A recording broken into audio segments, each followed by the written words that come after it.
नमस्कार दोस्तों इस वीडियो में अपने देश के दो सबसे टफ एग्ज़ाम के बारे में बातचीत करना चाहता हूं और वो है आईआईटी एग्ज़ाम और आईएएस एग्ज़ाम। इन दोनों के बीच में मैं थोड़ा सा कंपैरिजन करना चाहूँगा। तो दोस्तों, जैसा कि आप जानते हैं कि पढ़ाई में दो ही चीज़ होती है करनी हमको, और वो पहली चीज़ है चीज़ों को समझना है, कॉन्सेप्ट को समझना है, और दूसरा चीज़ है उसको याद रखना है। तो दोस्तों, आईआईटी में क्या करना है? आईआईटी में आपको 90% या 80% चीज़ों को आपको समझना है। आप फिजिक्स को याद नहीं रख सकते। केमिस्ट्री को कुछ हद तक याद करना है, केमिस्ट्री में इनऑर्गेनिक और ऑर्गेनिक केमिस्ट्री या फिजिकल का कुछ पार्ट, उस चीज़ को आपको याद रखना है। लेकिन मैथ में या फिजिक्स में इसमें याद रखने जैसी चीज़ें बहुत ही कम हैं। कुछ फार्मूलों को आपको याद रखना पड़ेगा, जो 300-400 फार्मूले हैं उनको आपको याद रखना पड़ेगा। लेकिन वो जब आप चीज़ों को, कॉन्सेप्ट को समझ लेते हैं और क्वेश्चन को जब आप सॉल्व करते हैं तो ऑटोमेटिक वो फार्मूले आपको याद होते चले जाते हैं। तो आईआईटी 90% 80% समझने की चीज़ है। आप समझेंगे तभी आप इस तरह के आईआईटी के एग्ज़ाम को क्वालिफाई कर पाएंगे। मैं अपने बेटे का एक्सपीरियंस आपको शेयर करूं। मैं तो उसको LKG UKG से लेकर IITian होने तक देखा हूं। तो दोस्तों, वो मैं देखा हूं कि वो फिजिक्स और मैथ में काफ़ी इंटरेस्ट लिया, पढ़ने में, उनको समझने में, उनके क्वेश्चन बनाने में। लेकिन उसने केमिस्ट्री में बिल्कुल भी समझ लिए तो इंटरेस्ट नहीं लेता था केमिस्ट्री, बिकॉज वो बोलता था कि इसमें इतनी सारी चीज़ें रट्टा मारना है, मेरे को रट्टा मारना पसंद नहीं है। और वो चाहे मेंस एग्ज़ाम हो चाहे एडवांस एग्ज़ाम हो, दोनों एग्ज़ाम के समय सिर्फ 1 महीने पहले वो केमिस्ट्री पढ़ता था। बाकी कॉलेज में जो पढ़ा या कोचिंग में पढ़ा वो पढ़ा, लेकिन घर पर आकर वो सिर्फ फिजिक्स और मैथ के क्वेश्चन सॉल्व करते थे, या हाँ, उनके फार्मूले वो रिवीजन करता था हर एक वीक। फिजिक्स और मैथ के फार्मूले जस्ट लाइक जैसे डॉक्टर स्पीड में लिखते हैं ना, उस तरह से वो स्पीड में फार्मूले लिखता था। या कभी ठीक से लिखा तो मैं उसको चेक कर लेता था कि सही लिखा है कि क्या लिखा है। तो इस तरह से उसने पढ़ाई की, और अब उसको मार्क्स भी उसी तरह के आए। उसके आईआईटी के जो मार्क्स हैं वो 90% फिजिक्स और मैथ से आए हैं। सिर्फ 10% मार्क्स जो है केमिस्ट्री से आया। जस्ट लाइक कट ऑफ को उसने थोड़े से और ज़्यादा मार्क्स से क्लियर किया। तो इस तरह से उसने फिर आईआईटी एक ज्वाइन किया। तो कहने का मतलब दोस्तों कि आईआईटी जो एग्ज़ाम है वो 90% अंडरस्टैंडिंग पे डिपेंड कर रहा है। आप जब तक चीज़ों को समझेंगे नहीं। एक सिंपल सा एग्जांपल अगर मैं दूं तो न्यूटन्स के जो थर्ड लॉ हैं आप जानते होंगे।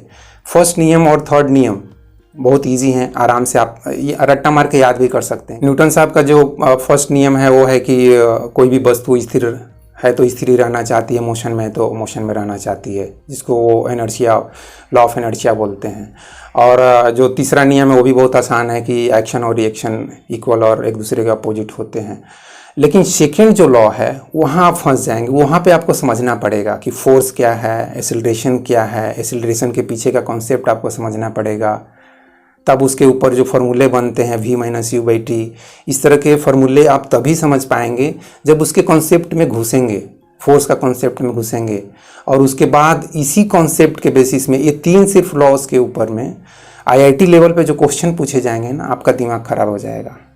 इतने ट्विस्ट और टर्न करके क्वेश्चन पूछे जाएंगे कि आपका दिमाग खराब हो जाएगा। आईआईटी टॉपर जो हैं उनकी हालत ख़राब हो जाएगी। ऐसे ऐसे क्वेश्चन बन जाते हैं, इतने ट्विस्ट करके क्वेश्चन बन सकते हैं।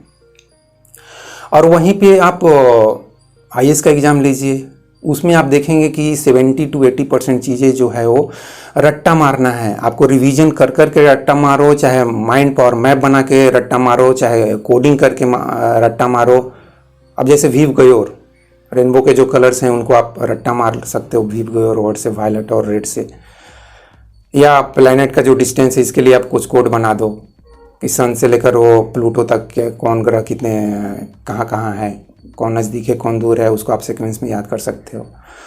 तो इस तरह से आप कोड करके बनाओ, कोडिंग करके बनाओ, या माइंड पर मैप बनाओ, चाहे कैसे भी आपको फैक्ट्स को याद रखने हैं। और दोस्तों, आईएएस के जो पेपर्स हैं उसको आप एक ओवरव्यू में देखिए तो क्या क्या पेपर्स हैं। एसे राइटिंग, बिल्कुल आप समझ लो कि ये बिल्कुल रट्टा का ही विषय है। फॉर एग्जाम्पल, आप बोल दीजिए किसी को कि आप गरीबी दूर करने के उपाय बताओ भाई, तो एक आईएएस टॉपर क्या करेगा? वो बहुत सारे फैक्ट्स को ध्यान में रखेगा, क्या क्या कारण है पूरा कारण लिखेगा और 2-3 पेज भर देगा। जनसंख्या वृद्धि, भ्रष्टाचार, सब कुछ पॉइंट वाइज पॉइंट, सब कुछ एक पेज लिख देगा और उसको बहुत अच्छे मार्क्स आ जाएंगे। भले ही उसको गरीबी दूर करने में कोई इंटरेस्ट हो चाहे ना हो, वो IAS टॉप कर जाए या IAS टॉप 10 कर जाए, उसको गरीबी से कोई मतलब नहीं है, लेकिन वो बहुत अच्छा ऐसे राइटिंग कर सकता है। उसी तरह से आप जो 4 मेंस के सब्जेक्ट हैं उस सब्जेक्ट को पकड़ लीजिए। इवन PT उसको आप देखेंगे तो उसके 70 to 80% क्वेश्चन जो हैं वो सब रट्टा मारने टाइप के क्वेश्चन हैं।